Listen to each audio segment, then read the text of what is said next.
Okay, so our interviewer today is the radio play-by-play voice of the Chicago Bulls. He has been the voice of the Bulls for 5 years. You can hear him on WMVP AM 1000. He came to Chicago in 1979, where he was a sportscaster on, Paul? WGN. No, WCFL, and then WGN. Ladies and gentlemen, Chuck Swirsky. Chuck, come on up. Our guest today is President and Chief Operating Officer of the Chicago Bulls. He has been involved in NBA league matters on behalf of the Bulls for nearly 15 years. Our guest today is a graduate of the University of Arizona.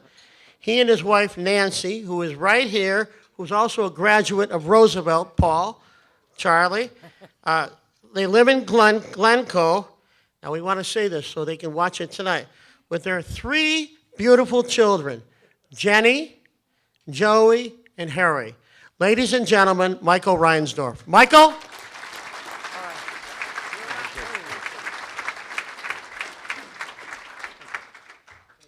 Thanks very much.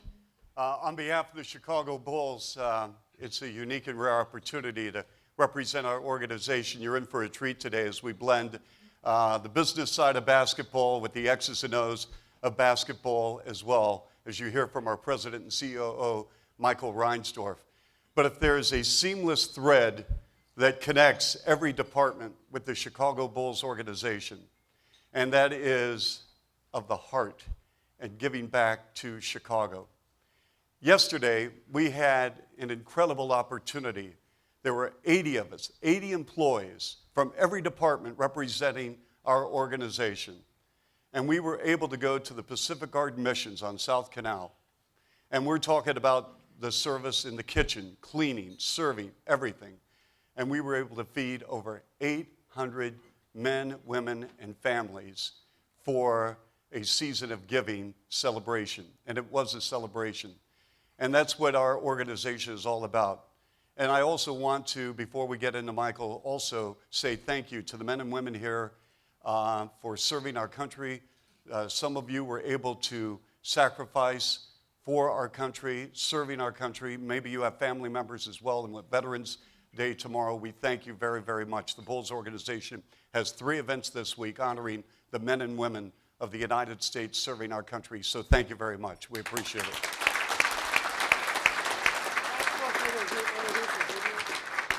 So now we're going to bring on Michael. And Michael, before we talk X's and O's, I want to talk a little about yourself. Wait, are we supposed to show a video or something? And we're going to go to the video.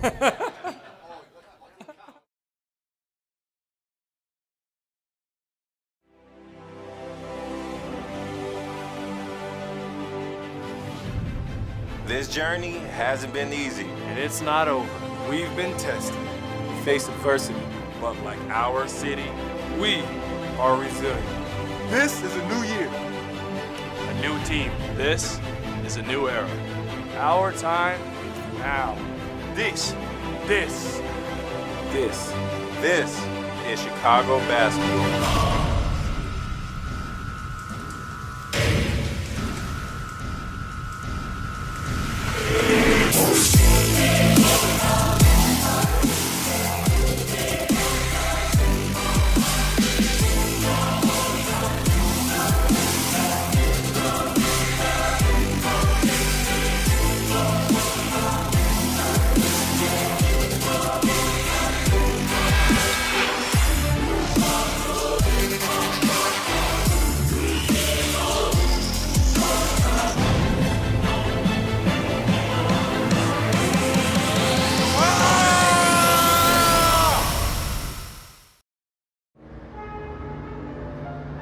How am I at home? Getting out of my bed, looking out, seeing the city, seeing people that I grew up with every day, getting off on Damon. That's when everything started to click. You kind of feel like a performer. You know, everybody's trying to get everything set up to see you perform. Me being from Chicago, it's personal. I was one of them kids that wasn't supposed to be where I'm at right now, and I'm able to affect so many lives.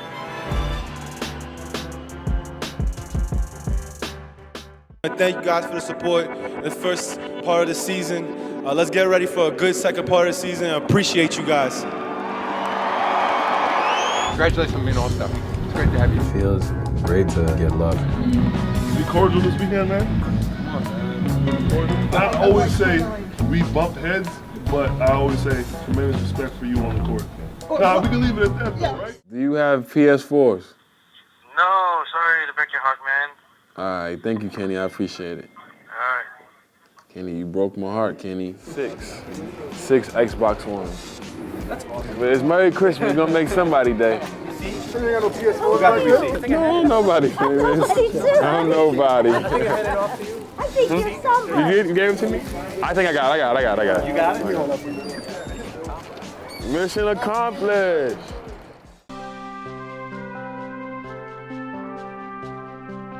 We got 99 points, no time left. Crowd won big match. You got one free throw. It was a tech.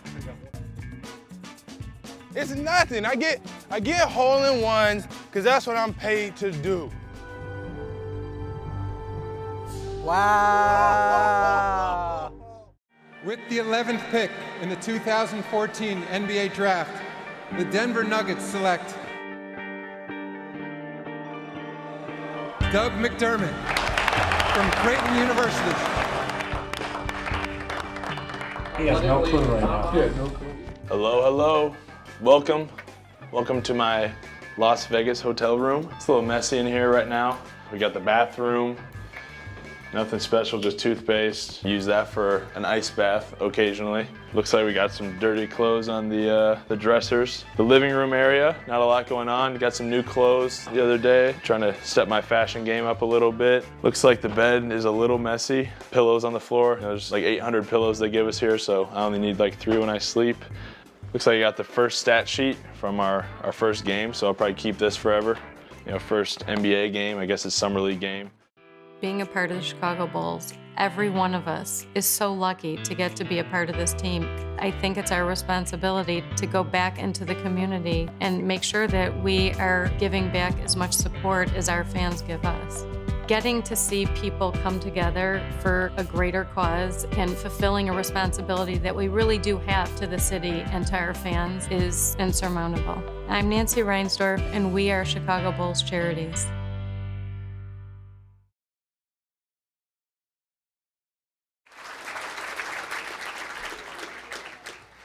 And by the way, the montage you just saw, the collection was produced and directed by our unbelievable team with Bulls TV. They just won more Emmys. They have now a collection of 5 over the past 2 years. So they've done a tremendous job. I told them to go a little bit longer, but they cut it to 5 minutes. So, Michael, we just saw, so many different, layers of our organization. But let's start with you. As a young man growing up, were you gravitated to basketball in all sports, or how did you see yourself as a player, as a kid, and then as a fan?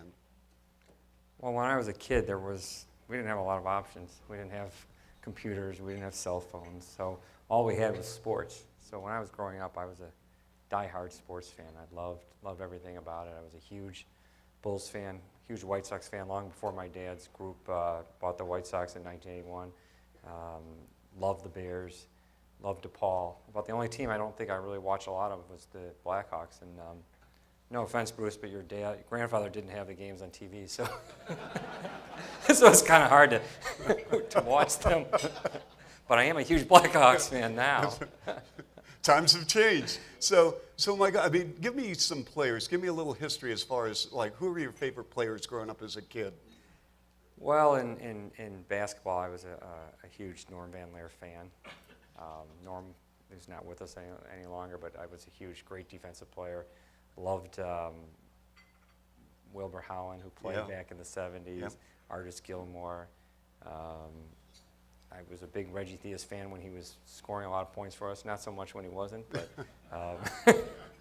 in baseball, I loved George Orta, big Jim Cott fan. I was Bears. I used to get so upset because I had Sunday school from 10 o'clock to 12 o'clock, and the Bears games would start right at 12 o'clock, and every other week my parents would drive, and the other week there was another family that would drive, and they were always late picking us up, so I always missed that first quarter of the Bears game. It would just kill me. Well, you didn't miss much last night either. No, so it's just one of those years. It's one of those years. So you're a sports fan, you follow teams and whatnot, and then you become our president and COO of the Chicago Bulls. How neat is it to walk into the United Center every day, not only with the responsibilities from a business and management standpoint, but a game that you love? It's really exciting. I mean, I've been doing this, Nancy, this is our fifth year, and every time I walk into the United Center, I love coming to work. I love my weekends. I love spending time with my family, but I also love Monday mornings when I get to go to work and spend time with the people in the office and try to make a difference in the community and try to build our organization to be the best it can. You just alluded to your wife, Nancy, who's the president of Chicago Bulls Charities. Describe what Chicago Bulls Charities is and the involvement of what Nancy has brought to the organization. Nancy, you want to come up here? I've said this a lot to many different people. I think one of the best parts of my job right now is getting to work with Nancy on a daily basis. She's a great human being. She's a very sincere person. She's genuine. People who are around her love being around her, and she's very inspirational. But I really, we've been married 22 years, and most of that time she was a stay-at-home mom. And I knew she was smart, but I didn't realize how smart she was. And when I came on board with the Bulls, we started talking. I meant from a business perspective. I know. And this is on tape. That's the worst part. But when I came on board with the Bulls, we were kind of looking at the organization, and actually the Chicago Bulls, I think, were the first team in the NBA that had a charitable, separate charitable organization. So for years we've been trying to do good things in the community. It felt to us that it was kind of a scattered approach. There was no definitive, okay, what are we trying to accomplish here in the community? And so the more that Nancy and I talked, the more I realized that I had a great resource, but she didn't really have an official role in the organization. It was a little bit awkward. So part of my job is coming up with good ideas, and so I came up with the idea of making her the president of Chicago Bulls Charities. So I came home one day and I said, Nancy, you're now the president of Chicago Bulls Charities. She said okay, and then that was before she realized she doesn't get paid, but that's okay. But it's a great partnership. And she also, Gar, who's our general manager, his wife is vice president of Chicago Bulls Charities. So it shows that there's a strong commitment throughout the organization. And from a charitable perspective, it's our opinion that that sports teams have a powerful voice, and there's a lot that we can do from a financial contribution standpoint, but there's really way more we can do from an in-kind standpoint. So there's so much that we can offer, and whether it's visiting hospitals, going to schools, filming PSAs. As you saw in the video, Taj and Jimmy had a roundtable discussion with some youth at risk, and just trying to hear from them what their issues are. There's so much to offer that a sports team can offer to make a difference. And one of the best things I think that we did, and when I say we, I get to take credit because it really wasn't my idea, but it was actually Nancy's idea, was let's talk to the players. Let's find out what it is that the players are interested in. In the past, we would ask the players to go to different events, and they would usually go to these events and smiles on their face. But we really wanted to get to know, like, okay, Joakim, what are your hot buttons? What are your issues? Some players want to visit hospitals. Some players actually don't want to visit hospitals because it's tough. It's difficult. You go into a hospital and you see a sick child, it breaks your heart. And so there's certain players that are really comfortable doing that, and some players that are not. So we went to the players and we said, tell us what you're interested in. And so all of a sudden, their voice was being heard. And I knew we were making progress, but I didn't realize how much progress we were making. But there was a time, I think it was back in April, and it was a Sunday morning. We had played Sunday night, and I got a phone call from Joakim Noah. And you know Joakim, he was probably out pretty late Saturday night. He was just getting in. He was probably just getting in.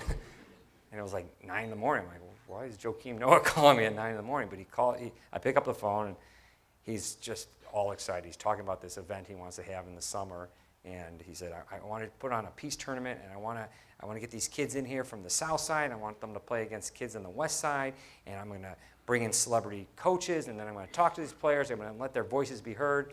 And it just, to me, it was just an amazing feeling. And it doesn't stop with Joakim. You know, you saw Jimmy Butler playing miniature golf or whatever that was, and he every day he's calling up our CR department. We have an incredible CR department. These people, where are you guys over there? Yep, and over here. Raise your many hands. Employees.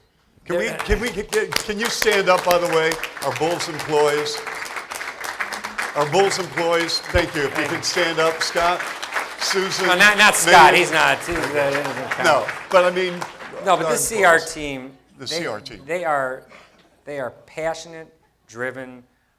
Well, the whole organization. Yes. But they're passionate, hardworking, driven, and they all cheer each other on. There's such a great attitude in our organization right now, up and down, from bottom to top, and they do a great job. And you know, yesterday you talked about the event we had at Pacific Mission, and you know, Taj Gibson had played 4 games in 5 nights, and he was pretty banged up and really had battled the last 4 or 5 games.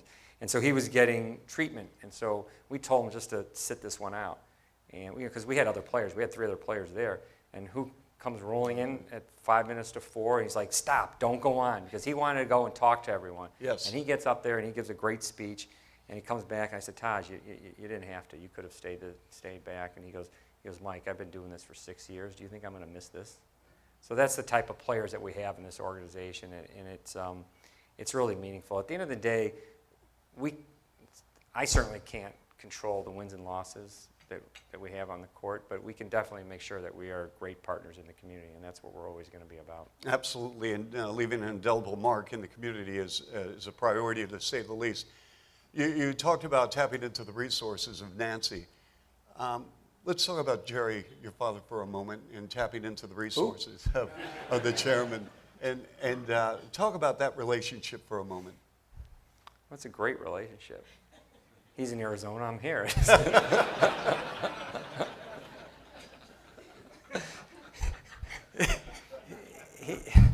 My dad, I mean, it's great. I mean, I've known my dad for obviously all my life. Well, 2 minutes, because he wasn't in the room. But I never got to know my dad from a work standpoint. Over the years, I've had so many people come up to me who either have worked with him or worked for him, and they're always telling me how smart he was and how great a guy he was, how honorable he was. So I never got to know that part of my dad. I only knew him as a dad. So over the last 4 or 5 years, getting involved in the Bulls organization, it's been a lot of fun learning from him. He's the complete opposite of a micromanager. He's a guy at the 20,000-foot level. I like to get a little bit lower when it comes to our organization, but he also has a lot of different things going on.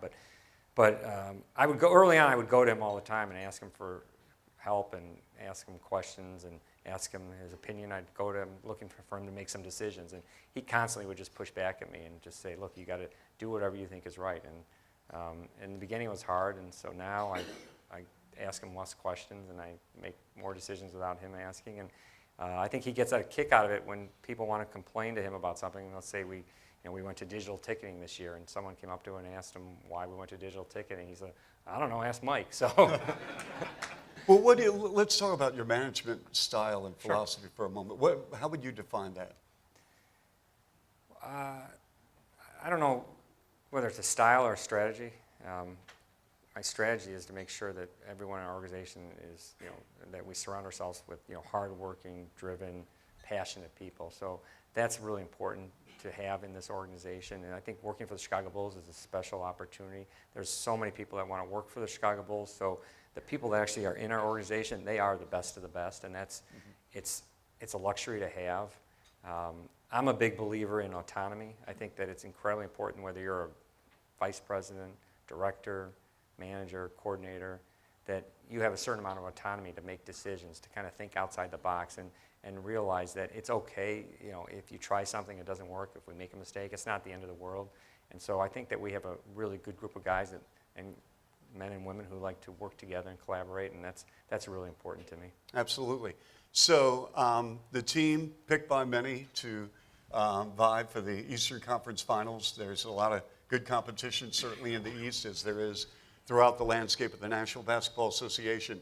And not only as the president and COO of the Chicago Bulls, but also as a fan, because I know you live and die, as we do on the radio with this ball club. I'm very calm during games. Okay.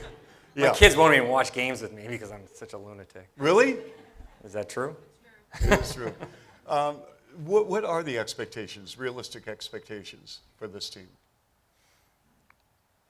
Well, I want to be really careful of that because I don't want to mess with the basketball gods. A few years ago, I was sitting in the box, game 1 against Philadelphia.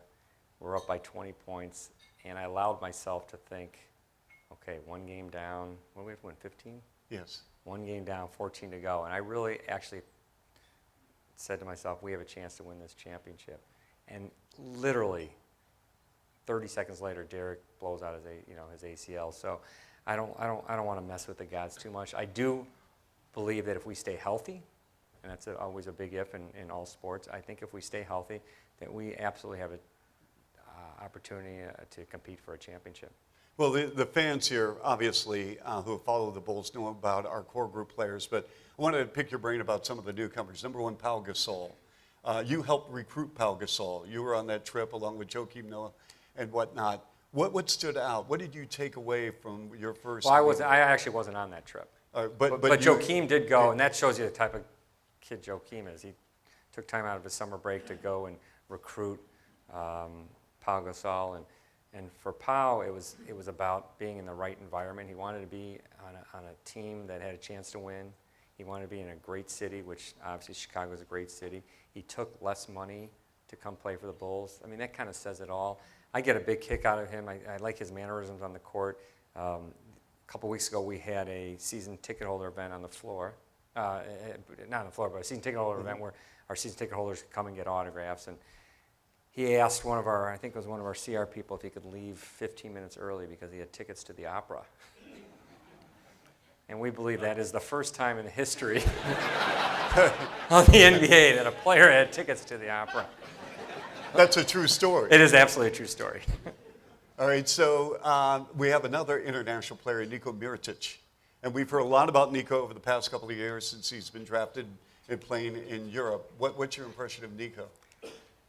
He's a quiet kid. He's a little nervous about his English, which I think is really good, but he's a hard worker. He's going to be a good player. It's going to take time. He's a great shooter, but anytime you go from playing in Europe to playing in the NBA, it's a little bit of an adjustment, and then you have to factor in that he's now playing for a coach like Tom Thibodeau that demands a certain type of defense and a certain type of has certain expectations. So I think Nicole's going to be. I think he's going to end up being a really good pro. Now we saw that clip, Michael, on draft night with the trade consummated with Denver and the Bulls. Without giving away everything, maybe you can shed some light about how that trade came about and why you like McDermott so much. Well, it doesn't really matter what I like because I'm not making those draft decisions. That's Gar Forman and John Paxson. But basically, we had, I think we had the 17th and 19th pick in the draft, and we felt we were going to get some good players down in those picks, but we really wanted to move up. And we ended up making the deal with Denver literally minutes before it was time for them to draft. And I had asked Bulls TV to come in and film our draft selection, but they're taking their time. They're downstairs because they thought we were picking 17. So I'm like, come on, hurry up, get up here. So they came up in the room and they filmed us. And I don't think we actually had time to even tell Doug that when Denver was picking at that point that they were picking for us. But I think it was pretty obvious why we drafted a kid like Doug. We needed shooters, and that kid can shoot. Yes, he can. Yes, he can. He's a very good-looking young player, to say the least. So we know about the background now of the Bulls and how they became Chicago Bulls with the draft and trades and whatnot. And I want to ask you, because there's been so much talk about minutes and players and time on the floor and all that stuff. What's your take on that?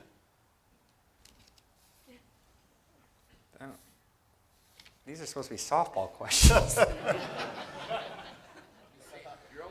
My own guy putting this to me. So wait, so the question is on minutes. Just minutes and just players. I mean... This is totally off the record. Right? This is totally off the record. No, I'll answer the question. Look, every year we talk about the minutes of the players. This year we met as a staff, Pax, Gar, my dad, myself, Tom, our trainers, our doctors, and we talked about, we didn't go through 1 through 14 because some of the younger players, I mean, you know, whether they play 35 minutes, 38 minutes, it's totally irrelevant. Sure. But we did talk about some of the players who are older, and older in basketball terms, because I don't really think a 34-year-old is old. But we talked about it, and we talked about some of the players coming off injuries. And at the end of the day, the Chicago Bulls are always going to have the players' best interests at heart. And that goes back to when Michael Jordan first hurt his foot back in 84, 85. We want to be really careful with these players. They're giving us 100% on the court, and they're giving us 100% off the court. We keep preaching that we're a family, not just in the business operation side, but in the entire organization. And when I look at guys like Joakim Noah and Derrick Rose, I want them to be treated the same way I would want my son to be treated. And it's just common sense. Derrick Rose has had 2 surgeries in 2 years. The year before, he missed a large portion of the season, maybe 40% during the lockout season. So essentially, he has played very little basketball over the last 3 years. So is it really important that we play Derrick Rose and Joakim Noah, by the way, who's coming off his own knee surgery? Mm-hmm. Is it really important that we play them 40 minutes a game in November? I wouldn't want my own kid playing 40 minutes a game. We have so much depth in this on this team right now, 1 through 10, that when you can bring guys like Kirk Heinrich and Aaron Brooks and McDermott and Meritech and Taj Gibson and Tony Snell, I mean, we have so much depth that if we're gonna win this, if we are gonna get to the championship and we are gonna win a championship, it's not gonna be based on our 1 through 5. It's gonna be based on our 1 through 10. And so it's critical that that entire bench develop and become a cohesive unit together. And you know, I don't want Derrick Rose playing 40 minutes in November. I don't want Joakim Noah playing 40 minutes in November, because I want them to be healthy and ready as the season moves along. And I want to make sure that we take care of these guys. Well said. In the short amount of time, and we will take your questions in a moment, Michael, I want to ask you a little about owners, players. Sometimes news is on the front page of a news section instead of the sports section. And, you know, how do you handle that, you know, being in a position when you see other owners or players of the news that can be negative? Well, I cringed a lot during the Donald Sterling debacle. It's really hard. We live in a society now where every mistake you make is magnified. And I have a difficult time because I know that probably everyone in this room has made mistakes or done things that we're not proud of. And you have to be really, really careful now, whether it's social media, you know, the Facebook, the Twitter, the Snapchat. I mean, I got Snapchat last year, and I decided it'd be really funny if I sent Nancy a Snapchat. So I sent a picture of just me kind of waving with a little kissing sign, you know, and I sent it to her, and then all of a sudden I got like 3 emails, 3 responses from people. I'm like, uh-oh. It went viral. I sent it to everyone on my... Oh, okay. It was a my story. Fortunately, I only had 7 people. I don't have that many friends, but... And it wasn't that embarrassing, I mean... But it could have been. So, you have to be careful, and we're gonna start talking about this more in our office. It's like sending emails out. I mean, once it's out there for good, and it doesn't go away. So you have to be really conscious of what you're doing, and eventually you have to just take responsibility. And I think that's important for us as an organization, the players too. And I think that they're doing a good job with it, at least our internal organization, but it is scary when you think about it. Mm-hmm. You mentioned as far as the Donald Sterling situation, Adam Silver, the new commissioner of the NBA, have you had a chance to get to know him even prior to becoming a commissioner, and what are your early impressions of him? Well, first of all, Adam is, have you met Adam? Yes. Okay, Adam is, he's always going to be one of the nicest guys in the room. He's just a genuine, classy person. He treats everyone with a lot of respect. When you're talking to him, he's not looking to get out of the conversation. He's obviously interested in what you have to say. I've known Adam for obviously 15 years or so, and it was interesting during the selection process. And I was in the room when baseball went through the selection process for a new commissioner, and so was Bill Bartholomew. But Bill was there for the first commissioner, right? I was there for half or double.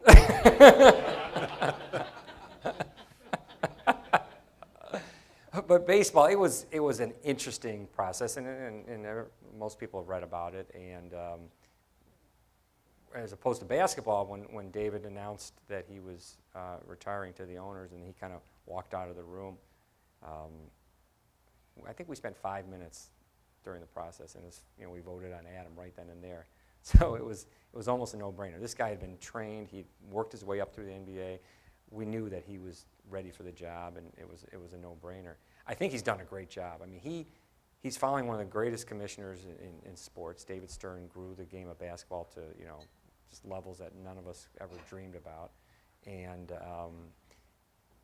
I think that he inherited that mess with Donald Sterling, and to think that he was able to clean that all up in 6 months, from taking him out of basketball to getting Steve Ballmer in as owner of the Clippers, all within 6 months, I think it was incredible. I didn't think he could get it done, and he did it. So I think Adam is dealing with a lot of issues. He did a great job on the media deal. I think he's so far I'd give him definitely an A. Absolutely. We have a number of our sponsors here, by the way, as you know, Michael, and I want to talk about the corporate base and how important it is for the Chicago Bulls. Well, it's really important to us because we're limited. We have 20,000, 21,000 seats at the arena, so there's only so much we can do from a sales standpoint. The corporate sponsorships, that's kind of like our bread and butter. That's what puts us over the top. That's kind of the push from being able to afford a certain type of payroll to a higher payroll. We have great relationships with our sponsors. A lot of them are here today. I see Kelly Joe, and we got Mezzaro, and who else is out here? Midway Moving. Who's raising their hand? All right, so we got some great sponsors, and for us, we try to develop long-term relationships with our partners. It's more important for us as an organization that we create long-term partnerships with these organizations, because at the end of the day, I want to make sure it works for them. I mean, I know it works for us if they get, but at the end of the day, I want someone, let's say Kelly Jo, I want her to look back each year and say, okay, my business is better because I'm associated with the Chicago Bulls brand and their logo and whatever it is that we're doing. If they can't say that, then that's not a good partnership for us. So it's really important that we actually are able to deliver on what our sponsors need. Advocate, for example, with the training center, brand new, beautiful, state-of-the-art, everything. Talk about that, how it's unbelievable, and I wish you could see what it's majestic. The importance of the players having the facility right next to the arena, and they're living downtown, and all that goes into it. Sure. We built the first private practice facility back in 1993, the Berto Center up in Deerfield, and a lot has changed since that time, and it's the traffic patterns. It was taking our players a long time to get downtown, and it's one thing if I'm driving downtown to go sit and watch a game, but if you're a player and you're sitting in traffic for an hour and 20 minutes, and then you got to go play in a game, it was difficult. A lot of our young players really didn't want to live in the suburbs. I mean, can you blame them? I mean, Chicago's a great city, and so we felt that. And then the other part of it is our basketball ops staff was up in Deerfield, and our business staff was down at the United Center. And there was just, I used to talk to Steve Shamwell all the time about it. Steve's our vice president of business operations, and he said the hardest part that he had to deal with over the years was dealing with the business side in the basketball side. He thinks I had it easy because he had to deal with Jerry Krause and Phil Jackson. And I had to deal with Gar and Pax, and it's much easier. But the nice thing about having the facility downtown is that, and it's just across the street, and so far it hasn't been too difficult to walk from the United Center to the Advocate Center, but it's getting colder, so I'm not sure. But it's nice to have all of us down together, and it's nice to, now I can walk across the street, talk to Gar, talk to Pax, watch a practice, see the guys, let them know that we're around. It's great from a business perspective. Our CR people are in the building all the time, grabbing players. We have Bulls TV filming them all the time. And I think it's really important for our basketball ops staff to understand the importance of the business side of it. It's not like we just turn the lights on and people show up. There's a lot of work that goes on to producing 41 regular season games and 3 or 4 preseason games and then the playoffs. And it's really good having one organization together. And that's been probably the greatest thing about the practice facility from a business standpoint. From a player standpoint, they just absolutely love it. It's like a country club in that building. And whereas at the Berto Center, they didn't really hang out. They went to practice and they were out of here. In this practice facility, they're doing their work. They're practicing. They're eating. We're feeding them before practice, after practice. They're lounging. They're relaxing. They're just really soaking it all in, and it's almost like they don't want to leave the building. I'm glad you mentioned the fact that. 24-second clock is on with the question. Okay, really quick. You can't coexist basketball and business, and what this has done to bring the two sides even closer together, it's got to be nothing but terrific. It's great, but again, having guys like John Paxson and Gar Foreman, they're all about the organization. Paxson just celebrated his 30th year with the organization. It really is a family-type organization, and so we're all pretty close-knit, and we're all there for each other. Absolutely.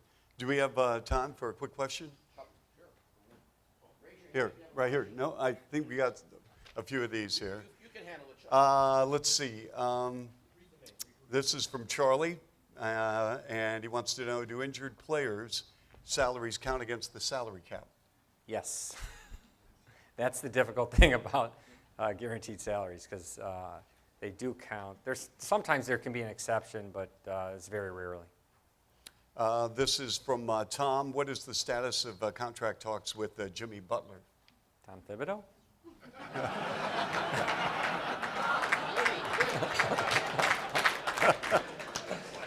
Well, we had a deadline of October 31st.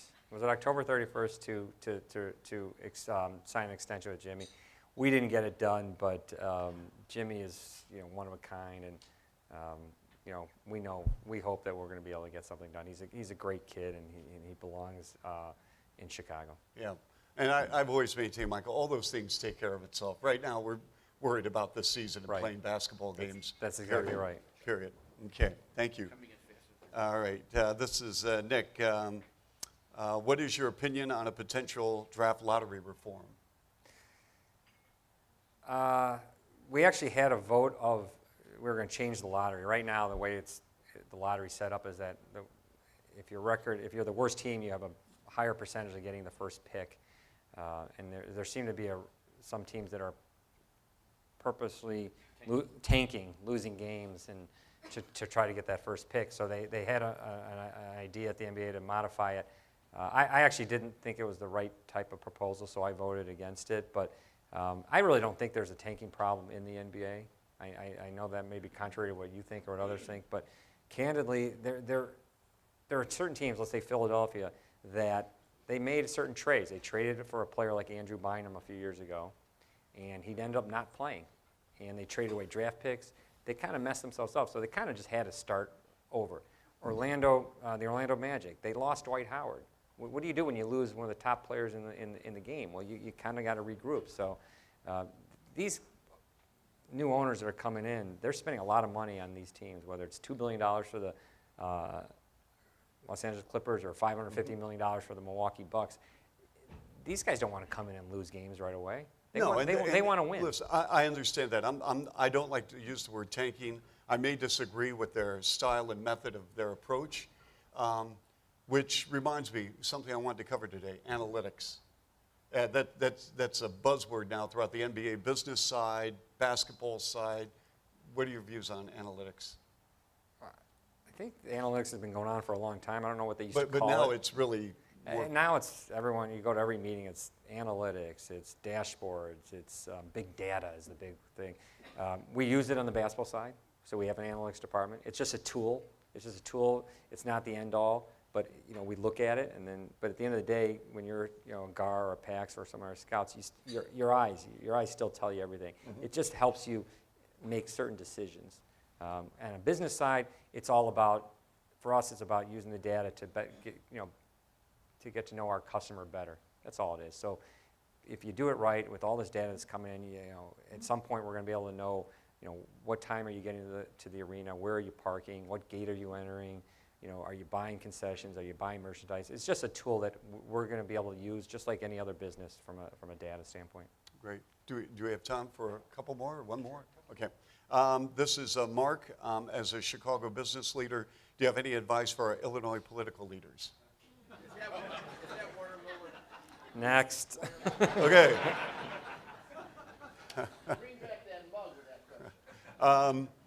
Can you describe owning a team that the entire city follows instead of maybe a team where half the city will follow? It's so much more fun being involved with the Bulls because everyone's a Bulls fan. I love the White Sox, obviously. That's my first love. But there's obviously we're a divided city when it comes to our baseball. And being involved with the Bulls is so much fun because when we're playing well, everyone's just jumping on the bandwagon. Everyone's excited. And it's really fun. Yeah. This market, as you know, Michael, is so competitive. And yet, this is going to be the 6th straight year that you've led the league in attendance. I mean, it's really amazing what happens night after night, the game ops, everything. It's entertainment, it's X's and O's on the basketball floor.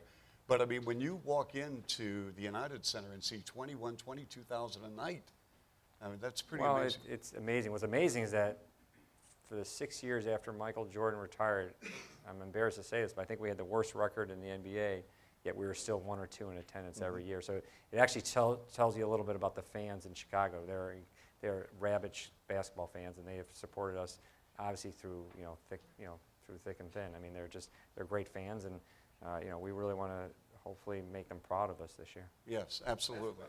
Okay, thank you very much.